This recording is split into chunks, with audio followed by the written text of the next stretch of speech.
The night my wife threw me out, I thought I had lost everything. Turns out, I had just walked into the part of my life my mother spent 30 years preparing me for. The rain hit Chicago hard enough to blur the windshield into streaks of silver and red.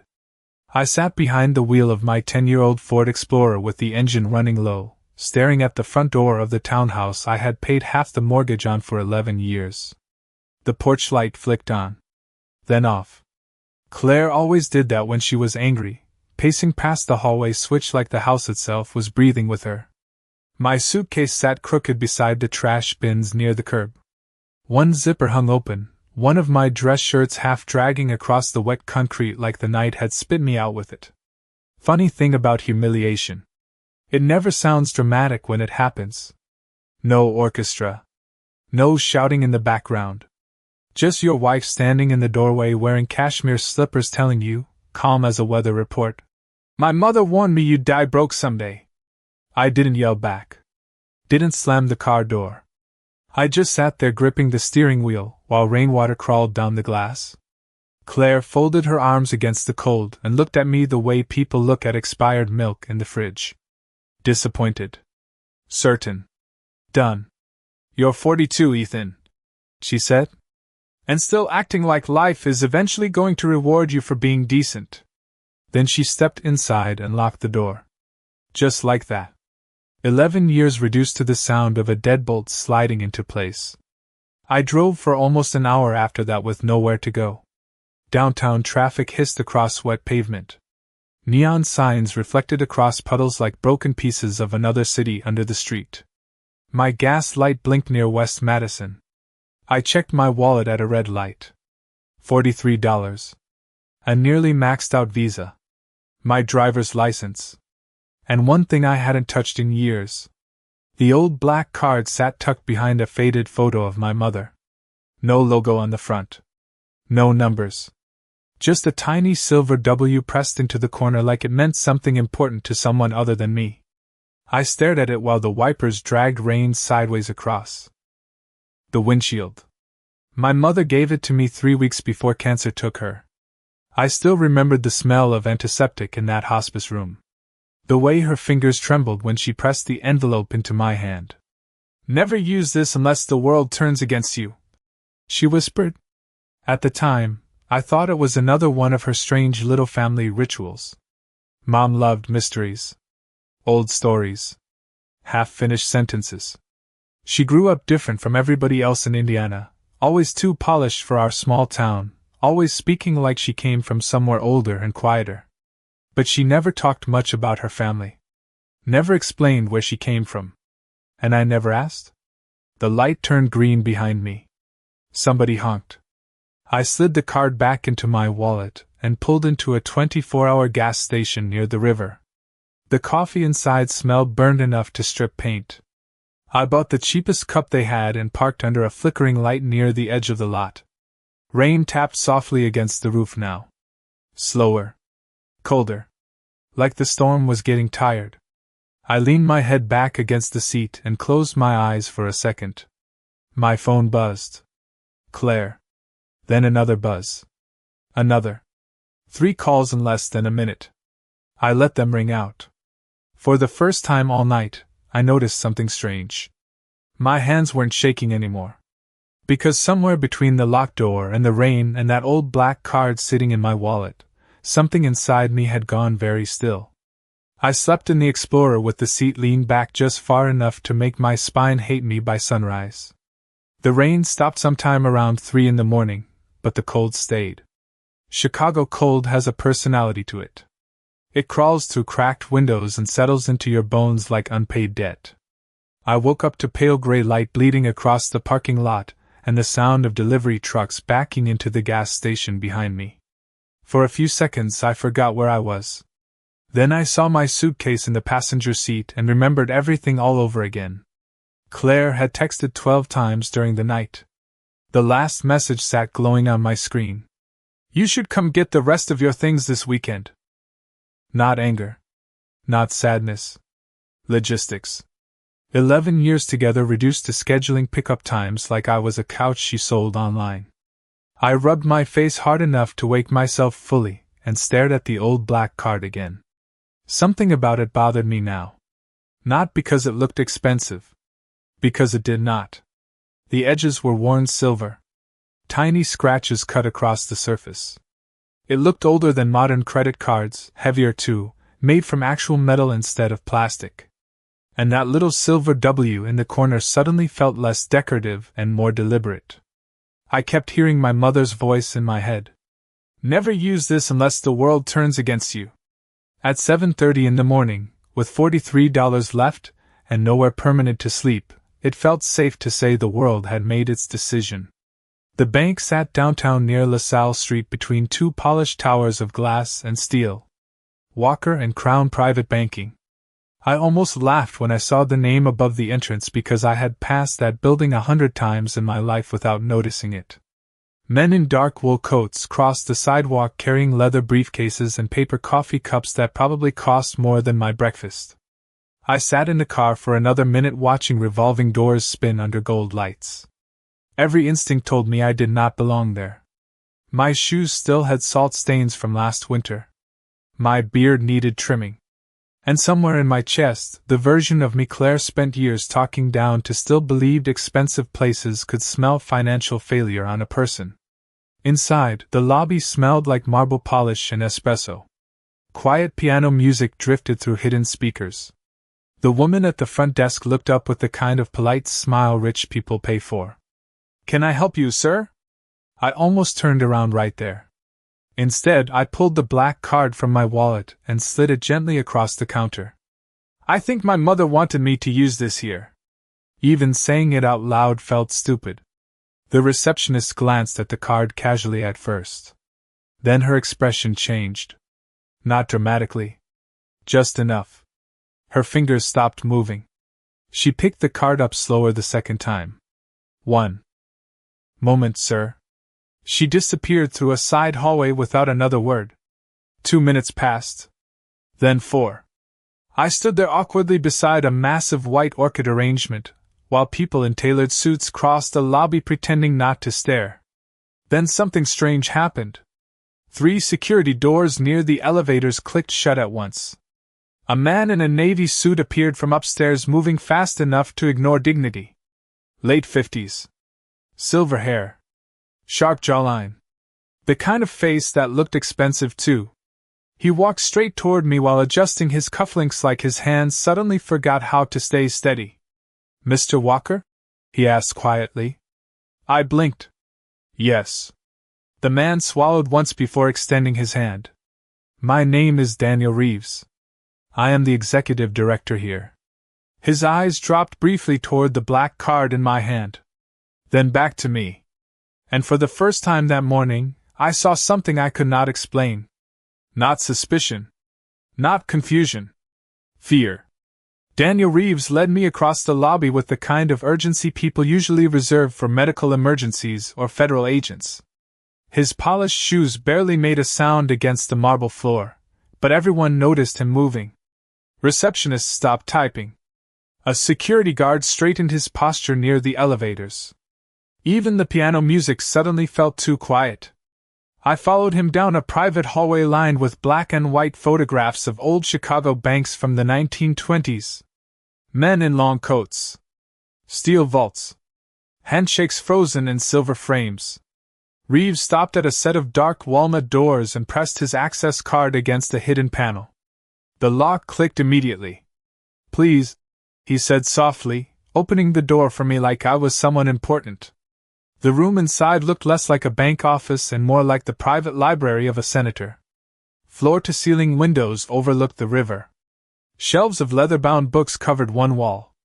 There was a decanter of bourbon resting beside crystal glasses that probably cost more than my monthly car payment. Reeves motioned for me to sit near the fireplace, but he stayed standing. Nervous. That was the strange part. Men like him were not supposed to look nervous around people like me. "Would you like coffee, Mr. Walker?" he asked. "Water? Tea? I just want to know why everyone downstairs looked like they saw a ghost." His expression tightened for half a second. Then he reached into his jacket and carefully placed the black card on the desk between us like it belonged in a museum. "That card has not been activated in 27 years," he said quietly. 27 years. I stared at him without speaking. Reeves folded his hands together, choosing every word carefully. "Your mother, Margaret Walker, instructed this institution that if the card was ever used again, all executive notification protocols were to begin immediately." My stomach turned slowly. "Notification protocols?" Reeves nodded once. "We were told to contact senior management, legal counsel, and the private trust division the moment the card appeared."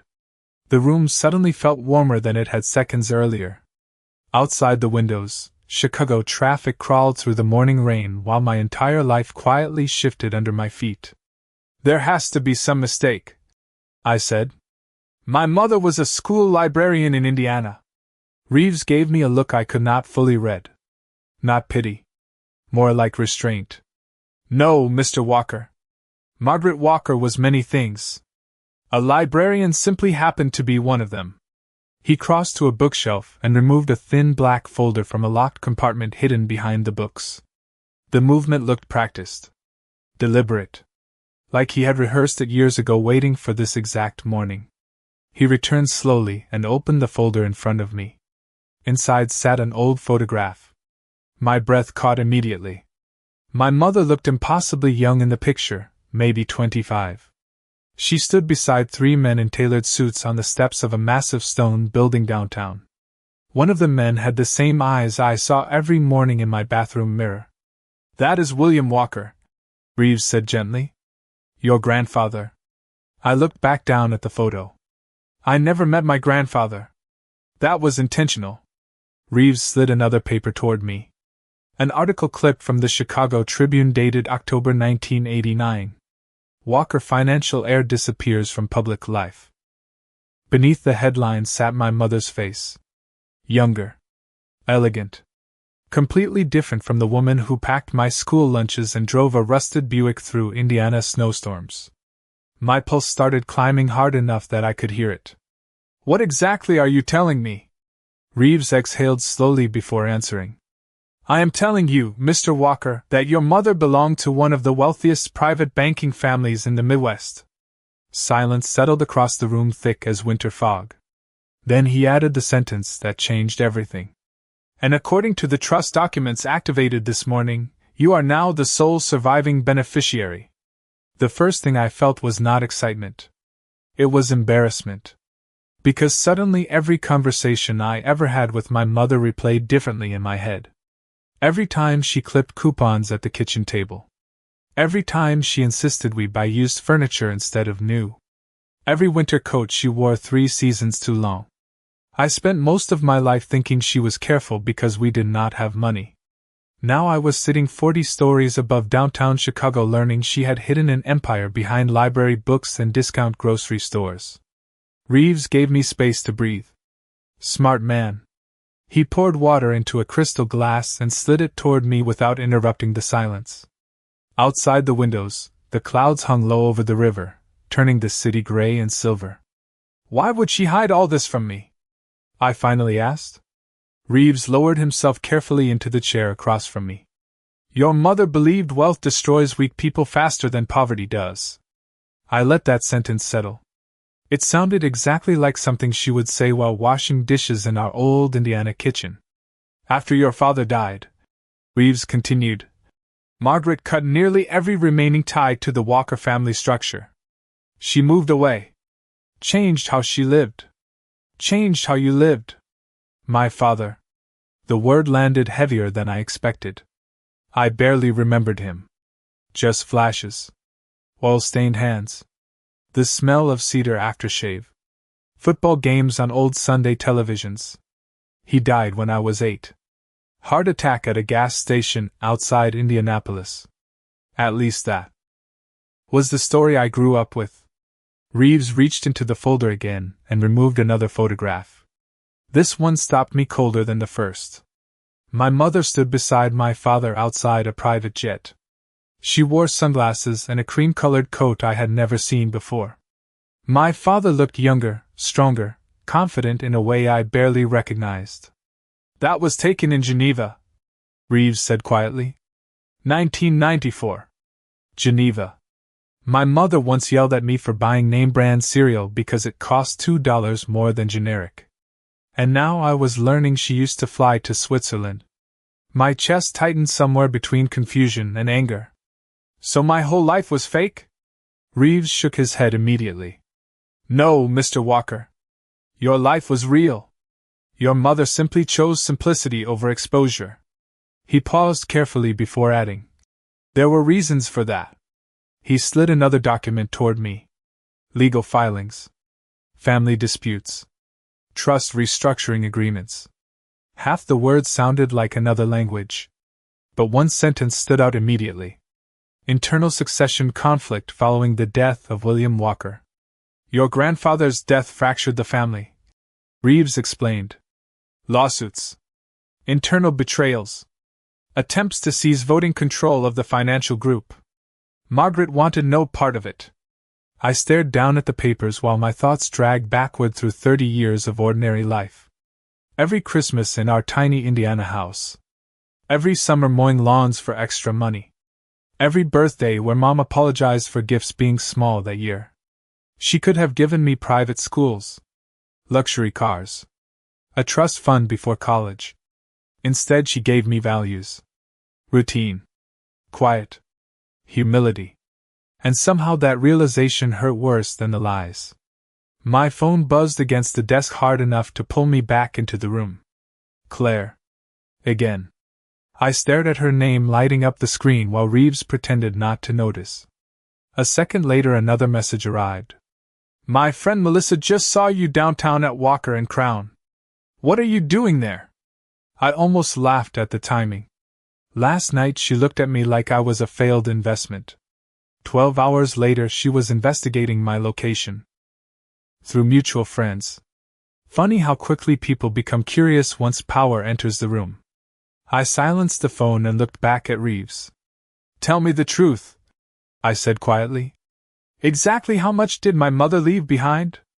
Reeves held my gaze for a long moment before answering. "Enough that several people spent decades hoping you would never walk through our doors." Reeves stood and walked toward the windows overlooking the river while I sat frozen in the chair trying to reconcile two versions of my mother that no longer fit together. The woman who cut expired coupons from newspapers and the woman connected to a financial institution powerful enough to lock down executive floors because of a single black card. Somewhere below us, Chicago moved like normal. Taxi horns? Steam rising from street grates. People carrying coffee to meetings they thought mattered. Meanwhile, my entire identity was quietly being rewritten 40 stories above them. "There is more," Reeves said carefully. Of course there was. In stories like this, there always is. He pressed his thumb against the hidden panel built into the wall beside the bookshelf. A soft click echoed through the office. Then part of the walnut shelving shifted inward, revealing a narrow hallway lit by recessed gold lights. I stared at it without speaking. "Your mother left specific instructions regarding what happens after activation," Reeves explained. "Only you are authorized to enter." I followed him down the hallway with the strange numbness people probably feel after hearing life-changing news in hospitals. The corridor opened into a private vault room colder than the office outside. Rows of brushed steel safety boxes lined the walls beneath soft lighting. No dramatic music. No movie-style theatrics. Just silence. Expensive silence. Reeves stopped at a single black vault door near the back. There was no number on it. Only the same silver W symbol from the card. "This has remained sealed since 1999, he said quietly. 1999. The year my father died. Reeves stepped aside. "It requires your authorization. I do not know the code. You will not need one." A scanner lit up beside the vault. Confused, I placed my hand against the glass. The system hummed softly for 2 seconds. Then the lock disengaged with a heavy metallic click that echoed through the room. Reeves lowered his eyes respectfully like he was witnessing something sacred. The vault door opened slowly. Inside sat a leather box, several thick folders, and a stack of handwritten envelopes tied together with a faded navy ribbon. My throat tightened immediately when I recognized my mother's handwriting on the top envelope. Ethan, if you are reading this, then life finally forced your hand. I swallowed hard enough it hurt. Suddenly I was 8 years old again, watching her label my school lunches with little black ink hearts in the corner. Reeves remained silent, while I carefully opened the leather box. Inside rested old family photographs, property deeds, trust certificates, and something else that made my pulse stop for half a second. Newspaper clippings. Dozens of them. Most involved financial scandals, inheritance disputes, and corporate infighting surrounding the Walker family empire throughout the 1990s. Some headlines carried my grandfather's name. Others carried my mother's. One clipping had a phrase circled heavily in black ink. Succession conflict intensifies after heir refuses control position. Your mother walked away from all of it, Reeves said softly behind me. Entire divisions. Board authority. Family ownership percentages. She abandoned more money than most people could spend in 10 lifetimes. I looked back toward him. Why? Reeves hesitated before answering. Because she believed the family had become poisoned by power. The room felt colder after that sentence. I sat down slowly at the small desk inside the vault and opened the handwritten letter. The paper smelled faintly of cedar and old books. My mother always kept letters inside library novels growing up. I could almost hear pages turning. Ethan, if this vault is open, then something painful has happened to you. I know that because you would never touch this life willingly. You are your father's son in that way. Honest. Loyal. Slow to anger. Those qualities will cost you in this world. But never let this family convince you they are weaknesses. My vision blurred slightly. I blinked hard and kept reading. Money reveals character, Ethan. It does not build it. That is why I kept you away from this place until life taught you who deserves your trust. My phone buzzed again inside my jacket. Claire. Another message. Why are people saying you are meeting with executives? I stared at the screen for a long moment before locking it again. Then I looked back down at my mother's letter and realized something terrifying. She knew this day was coming long before I did. By noon, Claire had called 19 times. I counted because the number itself started feeling surreal. Less than 24 hours earlier, she could barely look at me without disappointment in her eyes. Now her messages arrived every few minutes like someone trying to stop a leak before the whole wall collapsed. Melissa says you were escorted upstairs. Why are executives involved? Ethan, answer me. I sat alone in the private vault room staring at my mother's letter while my phone vibrated across the steel desk again and again. The strange thing was I did not feel angry anymore. Anger burns hot. What I felt was colder than that.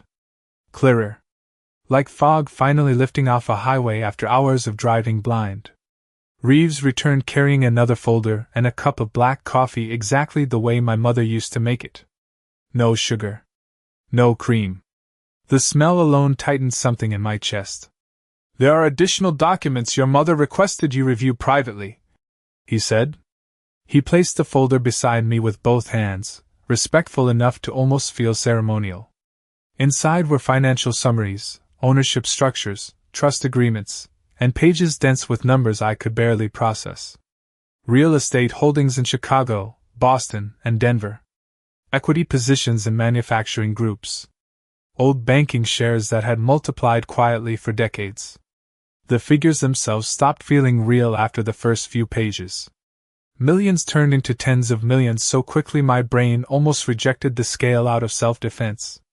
I spent 42 years worrying about mortgage payments and grocery budgets while this existed silently behind locked walls. Reeves sat across from me carefully. Your mother structured everything to remain dormant unless very specific conditions were met. I looked up from the paperwork. What conditions? He hesitated just long enough to confirm I was not going to like the answer. Personal destabilization. Significant emotional loss. Isolation from dependent relationships. I stared at him blankly for a second. Then the meaning landed. You are telling me my mother built this entire system to activate if my life fell apart? Reeves lowered his eyes slightly. She believed pain reveals character more honestly than comfort does. The room went quiet except for the low hum of climate control inside the vault. Suddenly every strange thing my mother ever said carried different weight. Every warning about people loving appearances more than substance. Every lesson about patience.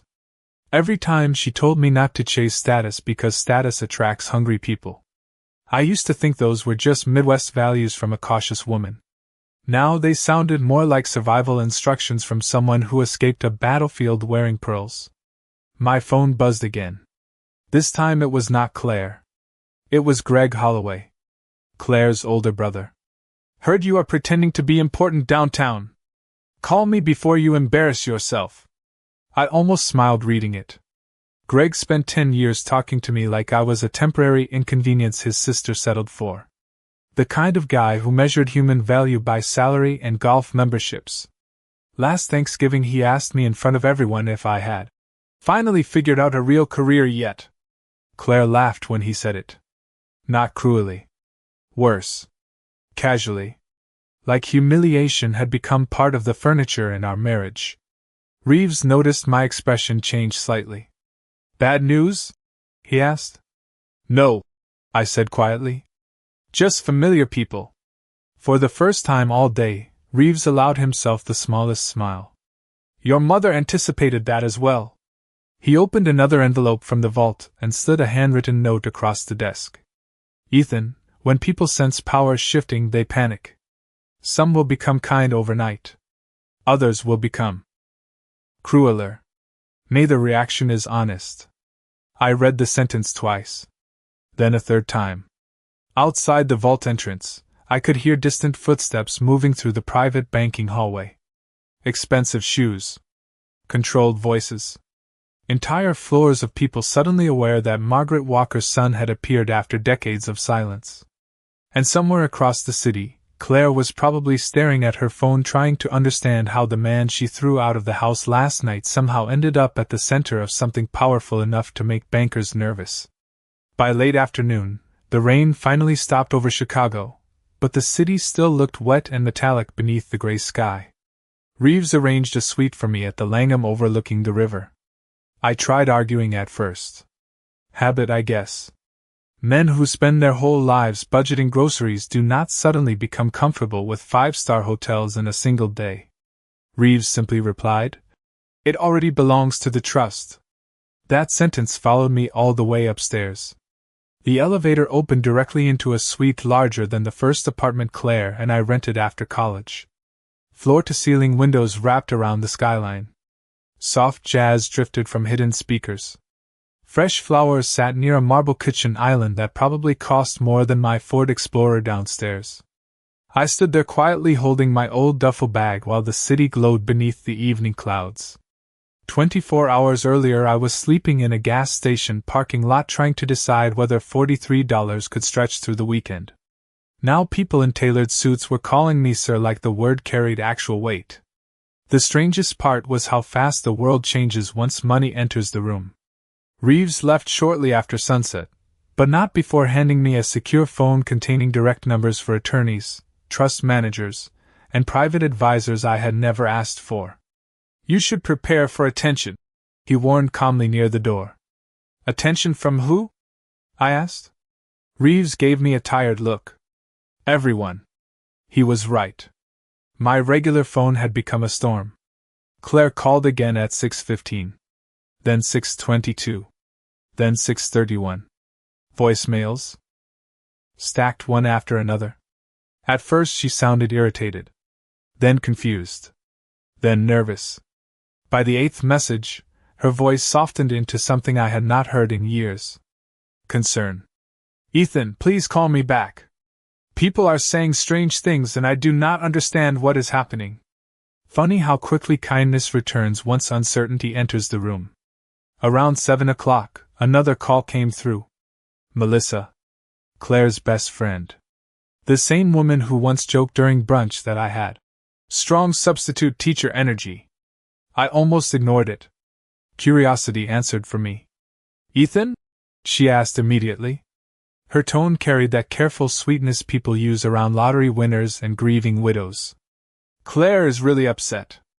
I looked out across the river while traffic lights reflected against the dark water below. Was she upset last night? Silence. Small. Sharp. Melissa recovered quickly. You know how Claire gets when she is stressed. I almost laughed. Stress. Interesting word for humiliation. What exactly are people saying downtown? She asked casually. There it was. The real question. Not whether I was okay. Not whether I had somewhere to sleep. Just curiosity wrapped in concern. You should ask Claire. I replied calmly before ending the call. 10 minutes later another message appeared from Greg. This one much shorter. Call me. Now. No insults anymore. No jokes about my salary. Funny how confidence evaporates when people suspect they misjudge someone important. I poured myself coffee from the sweet kitchen and walked slowly through rooms that still did not feel real. The city lights outside looked cold and expensive against the river. Somewhere in another part of Chicago, Claire was probably sitting in the townhouse trying to piece together why bankers, lawyers, and executives suddenly knew my last name before she did. My secure phone buzzed softly against the marble counter. A new message from Reeves. I recommend reviewing page 42 of your mother's trust package before tomorrow morning. It concerns marital asset protection. My stomach tightened slightly. I opened the folder resting beside the couch and flipped carefully through the documents until I found the page. The language was dense and legal, but one sentence stood out immediately. In the event of relational abandonment or demonstrated bad faith dissolution, all inherited trust structures remain permanently inaccessible to spouses or extended family claimants. I read it twice. Then a third time. My mother had protected everything long before Claire ever asked me to leave. Outside the windows, thunder rolled faintly somewhere beyond the skyline while the city lights shimmered below like reflections on broken glass. And for the first time since my marriage started falling apart, I realized something dangerous. I was no longer the vulnerable one in the story. Claire showed up at the hotel the next morning just after 9. I knew it was her before the phone rang because the suite had gone quiet in that strange way expensive places do when tension walks through the lobby. I stood near the windows overlooking the river while soft sunlight pushed through low clouds across downtown Chicago. The city looked cleaner after the storm, all silver glass and cold blue reflections. My secure phone buzzed once. Front desk. Mr. Walker, the receptionist said carefully. Your wife is downstairs asking if she may come up. Wife. Funny word now. I stared down at the street 30 floors below while traffic crawled across the bridge like slow-moving insects. 24 hours earlier Claire told me I would die broke someday. Now she was waiting downstairs beneath chandeliers asking permission to see me. Send her up, I said calmly. 10 minutes later the private elevator opened behind me with a soft chime. I turned slowly. Claire stepped into the suite wearing the same cream coat she always used for important meetings. Perfect makeup. Perfect hair. But her eyes gave her away immediately. Red around the edges. Tired. Nervous. For a second she just stood there taking in the room around her. The marble counters. The skyline windows. The breakfast service waiting untouched near the dining table. I watched realization move across her face piece by piece. Not excitement. Fear. Ethan, she said quietly. Hearing my name sound gentle from her mouth again almost felt unfamiliar. I nodded once toward the couch. You can sit. Claire lowered herself carefully onto the edge of the sofa like the room itself belonged to someone dangerous. The silence stretched long enough for both of us to feel it. Finally she spoke. Why did you not tell me? There it was. Not are you okay? Not I am sorry for last night. Just confusion that information had existed outside her control. I stayed standing near the windows. I did not know. Claire searched my face like she was looking for cracks in the story. Melissa said people at Walker and Crown were treating you like. She stopped herself. Like what? I asked calmly. She swallowed once. Like you own the place. The city hummed softly beneath us through thick glass. Somewhere below, horns echoed off wet streets while sunlight glimmered across the river. Claire looked smaller against all that silence. Less certain. Greg thinks maybe this is some kind of inheritance situation, she continued carefully. And if it is, then maybe we should slow down before making emotional decisions. Emotional decisions. Interesting phrase for throwing your husband out into the rain with a suitcase. I walked slowly toward the kitchen counter and poured coffee into a white porcelain cup. My hand stayed perfectly steady. Do you remember what you said to me the other night? Claire looked down immediately. I was angry. No, I said quietly. You were honest. That landed harder than yelling ever could have. She stared at the floor while sunlight reflected softly against the marble behind her. Ethan, I did not know any of this existed. That is the point. Her eyes lifted toward mine again. What does that mean? I took a slow sip of coffee before answering. It means you believed I had no value until other people confirmed otherwise. Claire opened her mouth, then closed it again. Tears gathered carefully at the corners of her eyes, but I noticed something important. She still had not apologized for humiliating me. Only for misjudging my status. That realization settled into my chest cold and permanent. Last night you said your mother warned you I would die broke, I said softly. Would you still love me if the card had been declined downstairs? The question hung between us like smoke. Claire looked away first. Silence answered before she ever could. Outside the windows, Chicago glittered under weak morning sunlight while somewhere deep inside me, the last fragile piece of our marriage finally went still. Claire left the suite 20 minutes later carrying the same silence she walked in with. No screaming. No dramatic goodbye. Just quiet footsteps across expensive carpet and the soft sound of the elevator doors closing behind her. I stood alone beside the windows after she disappeared, coffee cooling slowly in my hand while Chicago moved below me like nothing had changed. But everything had. Funny how the end of a marriage does not always arrive with shattered glass and slammed doors. Sometimes it arrives in silence. In unanswered questions. In the exact moment you realize someone loved your potential status more than your actual soul. The city glowed gold beneath the late afternoon sun while boats carved white lines across the river below. I should have felt triumphant. Rich. Vindicated. Instead I mostly felt tired. 42 years old and suddenly carrying a last name powerful enough to change entire rooms, yet all I could think about was my mother standing barefoot in our tiny Indiana kitchen stirring tomato soup from a dented pot. She knew. That was the part one could not stop replaying. Somehow she knew this exact kind of pain would eventually find me. My secure phone buzzed softly against the counter. Reeves again. The board would like to formally meet you next week. Another message followed immediately after. There are also several family representatives requesting contact. Family representatives. Strange phrase for people who never once appeared at birthdays, graduations, funerals, or Christmas dinners. I locked the phone without responding. Then I walked back toward the leather box from the vault resting quietly on the dining table.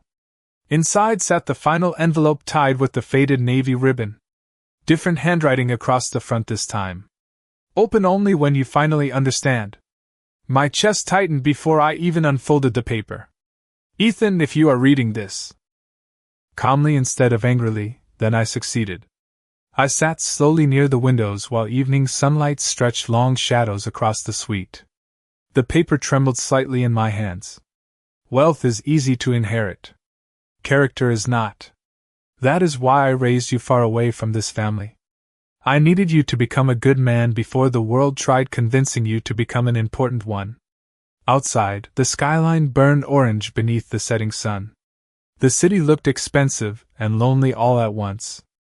I kept reading. One day someone will mistake your kindness for weakness. They will believe simplicity means lack of value. When that day comes, remember this carefully.